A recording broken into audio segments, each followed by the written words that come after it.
자, 이제 도시군 관리계획 중에서 두 번째 주제인 용도지구, 그리고 세 번째 주제인 용도구역에 대해서 설명을 드리겠습니다. 일단 출제 비중을 보면 앞에서 보셨던 용도지역의 경우에는요, 1년에 두 문제에서 세 문제까지 나오는 경우가 있습니다. 이에 비해서 용도지구는요, 평균 2, 3년에 한 문제, 용도구역은 평균 1년에 한 문제꼴로 출제가 되고 있습니다. 자, 일단은 이 용도지구와 용도구역을 논의하기 위해서는 미리 전제가 되는 바로 용도지역에 관한 개념이 미리 정리가 돼 있어야 돼요. 다시 시작합니다. 토지라는 게 있습니다. 그러면 토지는 항상 용도지역 21개 중에 하나를 갖게 됩니다.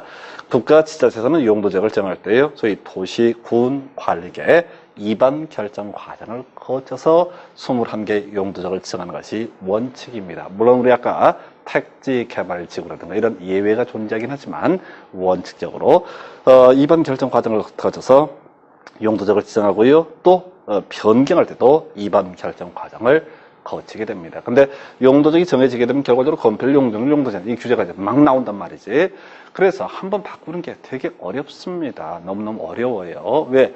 규제가 다 바뀌니까 면밀히 조사를 해야 된단 말이죠. 시간들이 많이 걸려요. 하나 더, 용도 지역을 바꾸게 되면 이 건폐율, 용적률, 용도제한이 동시에 다 바뀌는 그런 문제가 발생하게 됩니다. 그래서요, 이 토지 위에 이미 존재하고 있는 건폐율과 용적률과 용도 제한 규제 중에서 건폐율만 좀 바꾼다든가 또는 용적률만 바꾼다든가 또는 용도 제한만 바꾼다, 이런 식으로 일부씩의 규제를 바꿔주는 개념이 용도지구라는 개념이 되겠습니다. 다만 용도지구는요, 항상 있는 게 아니라 있을 수도 있고 없을 수도 있습니다. 다만 용도지구를 지정할 때는요, 당연히 변경할 때는 입안에서 결정하는 과정을 거쳐야 될 것이고, 이에 따라서 우리가 숫자를 배우지는 않습니다. 용도지역에서는 최대 한도라고 하는 숫자를 공부를 하셨는데, 용도지구에서는 다 조례를 정한다라고만 정하고 있지 구체적 내용을 공부하지는 않습니다. 어찌됐든 건폐율과 용적률과 용도제한의 규제가 나올 것이다. 그래서 용도지역에 따른 규제와 용도지구에 따른 규제가 충돌하면 그때는 용도지구를 우선하여 적용을 하게 될 것이다. 여기서부터 얘기 시작이 돼야 돼요. 자, 용도지구도 지정하려면 제일 먼저 기초조사부터 해야 되겠죠. 해서 목적들 이제 확인을 해야 되는데, 먼저 의부터 여러분 교재 94페이지에 나와 있습니다. 뭐 이런 것들은 시험에 직접 구성하지는 않아요. 용도지구라고 하는 거. 자, 토지형 및 건축물의 용도, 건폐율, 용적률, 높이 등에 대한 용도지역의 제한을 강화하거나 완화하여 적용함으로써 등등등 관리계획으로 결정하는 지역을 말한다. 그럼 이제 주어서로 끊어가야 되죠. 용도지구라는 것은 관리계획으로 결정하는 지역을 말한다. 그럼 얘기 두 개 나와야 돼요. 지정하는 절차는요, 입안에서 결정하는 과정이 될 것이고, 그리고 또 하나, 용도지구의 지정이 있으면 이에 따라서 건폐율과 용적률과 용도전, 간접적 높이 제한등의 문제도 발생을 할 것이다. 그리고 용도지구라는 얘기를 하려면 항상 그 토지에는 뭐는 이미 존재하고 있었다. 용도지역이라는 개념은 존재하고 있었기 때문에 바로 용도지역에 따른 규제, 변화를 주는 것이 바로 용도지구다라고 가야 되겠고요.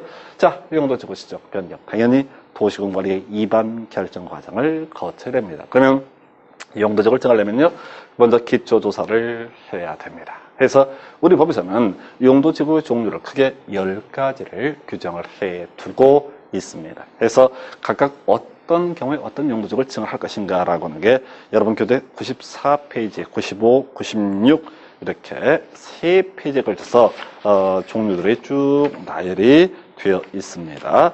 그래서요, 이 용도지구 챕터에서 출제하는 포인트가 두 가지가 돼요. 첫 번째가 나중에 논의하게 될 행위제한에 관한 부분이 하나의 포인트고요.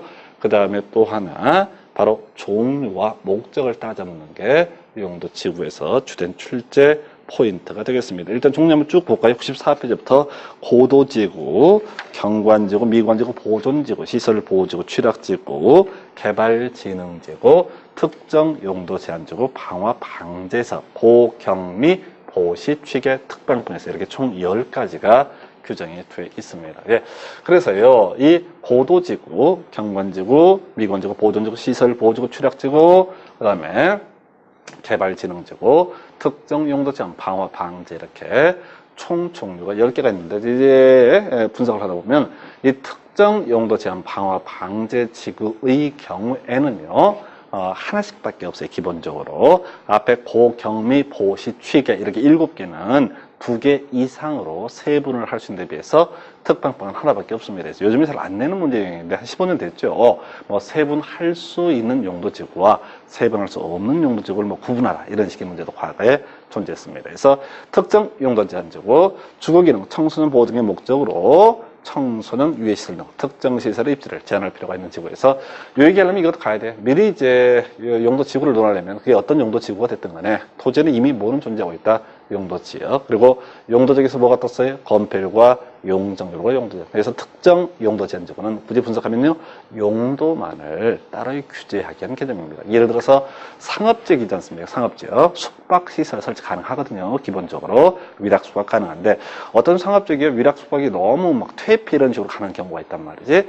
더 이상 위락 숙박을 억제할 필요가 있어? 그러면 용도 지역 자체를 바꿔버리면 나머지 규제가 다 바뀌는 그런 문제가 발생하니까 일정한 건축물의 용도만을 규제할 필요가 있을 때 추가적으로 특정 용도 제한적을 정할 수 있습니다. 방화지구, 화재 위험 예방, 방지지구, 재예방 등. 자, 뭐 큰 이슈가 되지 않아요. 다만 여기서 표현과는 다르게 항상 우리가 눈에 보이지는 않지만 방화지구든 방지지구든 아마도 건폐율 규제가 됐든 용적률 규제가 됐든 용도 제한 규제가 됐든 이런 규제가 존재할 것이다 라고 하는 것을 미리 마음속에 담아두셔야 됩니다.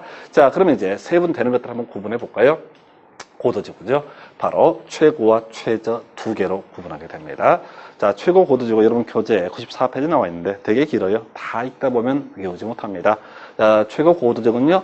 최고 한도, 건축물로의 최고 한도를 정할 필요가 있을 때 최고 고도지구. 그래서 어떤 지역 건물 최소, 자, 여기 최소 뭐 최고 100m 이하로 지어라 이런 식으로 규제하고 싶으면 50m 이하로 지어라 이렇게 규제하고 싶으면 이게 이제 용도 지역만 갖고는 해결이 안 되는 문제거든요. 그래서 최고 고도적으로 정할 수 있고요. 거꾸로 자 일정 지역에서 건축물 일정 규모 이상으로 좀 지어라. 최저 한도를 정하는 것이 최저 고도지구에서 이 고도지구는 두 개로 세분되는데 두 개가 정반대되는 개념을 가지고 있습니다. 자, 자연경관지구, 수변경관지구, 시가지 경관지구에서 경관지구 세 개로 구분해요. 종류 그냥 머리 글자 따서요. 자, 수, 시 이렇게 외우시면 되겠고요. 목적은요, 다 읽어보시면 그 말이기 때문에 포인트를 잡을 수 없습니다. 키워드요, 경관보호라고 하는 게 키워드가 되겠습니다. 자연경관지도 수변경관지도 시가지 경관지도 항상 경관의 보호라는 것이 키워드 단순하게 가셔야 돼요. 그러면 미관지구에서요, 중역이라서 중심지 역삼하나 일반 미관지구에서 키워드는요, 미관의 유지라고 하는 것이 키워드. 시간이 남아도 절대 읽으시면 안 돼. 그 말입니다. 그래서 미관의 유지. 그리고 보존지구는 역중생에서 역사문환경 보존지구, 중요 시설물 보존지구, 생태계 보존지구에서 키워드는요, 보호와 보존. 특히 보존이라는 표현이 꼭 들어가야지 보존지구의 일종이 되게 됩니다. 그 다음에요, 시설보호지구 종류 되겠습니다. 학교, 공용, 항만, 공항에서 자 주로 키워드가 보호라는 말이 들어가 있어요. 물론 항만시설 보호지구는요, 보호라는 표현이 없긴 하지만은 자 충분히 지문 읽어보시면 파악을 하실 수가 있고요. 취락지구는요, 자연 취락지구, 집단 취락지구에서 일단 취락의 정비라고 마을을 정비하기 위한 목적이 취락지구다 이렇게 얘기를 합니다. 자, 우선 좀 보고 나서 자세히 설명을 드릴게요. 자, 그 다음에 개발지능지구. 자, 용도에 따라서 자 5개로 분류합니다. 주거개발지능지구, 산업유통개발지능지구, 관광휴양개발지능지구, 복합개발지능지구, 그리고 여기서 말하고 있지 않은 목적으로 개발할 필요가 있을 때 특정 개발지능지구에서 개발지능지구는 주로 이제 비도시 지역을 대상으로 개발을 할 필요가 있을 때 정하는 게 개발지능지구에서 이렇게 고경미 보호시 취계 특방방 이렇게 중에서 개발지능지구까지가 세분이 가능합니다. 포인트들 설명을 드릴게요. 용도지구 취약대에서는요, 종류하고 목적을 따져묻는 게 출제 포인트라고 말씀드렸습니다. 자, 첫 번째 종류 중에 고도지구 두 개가 정반대다라고 하는 걸 꼭 기억을 해 두셔야 되겠고요. 그 다음에 경관지구 자수시, 자, 자수시, 경관하고 미관 차이가 뭐죠? 요런 걸 막 공부해나면 공법이 말려버리는 거야. 그냥 경관지구는 자수시로 구분한다. 자, 결국 이 표현들이 중요한 것이 아니라 이 각각의 용도지구에서 어떤 건폐율과 용적률과 용도 제한의 규제가 발생하는 이게 출제 포인트란 말이죠. 그래서 바로 경관지구 자수시, 그 다음 미관지구 중역일 이렇게 되어 있고요. 키워드 미관유지, 보존지구, 역중생, 보호, 보존. 자, 우리가 이제 좀 이따 시설 보존은 주로 보호라는 단어가 꼭 들어가 있어야 되고요. 보존지구는 보존이라는 표현이 들어가 있어야 됩니다. 시설 보조 종류. 자, 이미 한번 시험에 나왔어요. 학교, 공영, 공학. 요걸 내는 이유는 뭘까요? 우리가 시험이 오지선다형입니다.